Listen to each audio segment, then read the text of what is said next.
Et donc, on rentre dans la voiture, direction, chez nous pour rentrer et la dispute continue, j'avais tenté de l'arrêter mais ça n'a pas suffi. On arrive au péage et vous savez, au moment où il y a la barrière et qu'il faut mettre le ticket pour payer, j'éteins le moteur à ce moment-là et je lui dis: «Tu me déposes sur la sortie». Il y avait un petit parking, à la sortie de ce péage et je lui dis: «Tu me déposes, je veux rentrer en taxi, j'en peux plus». Enfin vraiment, je lui dis: «Je veux descendre en fait». Donc quand je coupe le moteur, il commence à, je sais pas pourquoi, mais être très, «Tu fais», et en gros il me dit: «Tu fais quoi?»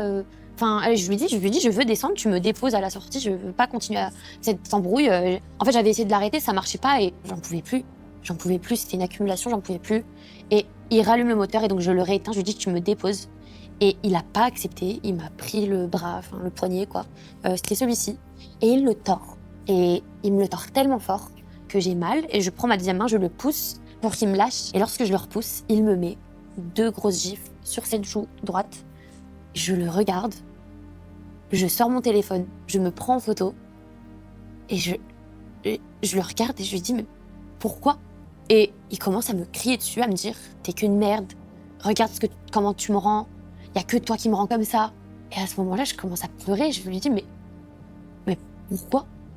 Et là, je commence à suffoquer, encore aujourd'hui, ça me paraît insensé, incompréhensible.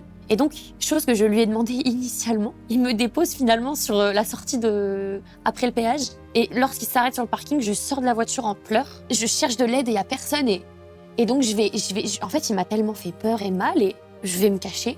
Alors non, je me suis pas cachée derrière un arbre, mais je suis allée prendre du recul en fait. Je voulais plus le voir. En fait, je voulais que mon cerveau comprenne ce qui s'était passé parce que tout ça s'est passé en peut-être 30 secondes. Et je comprenais pas la violence des coups, enfin 2 grosses claques.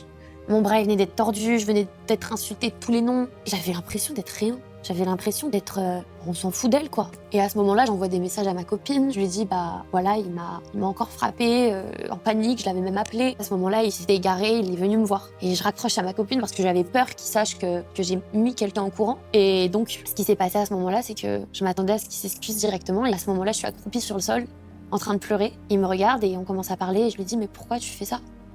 Et il me dit droit dans les yeux: «Bah, t'es une mauvaise personne».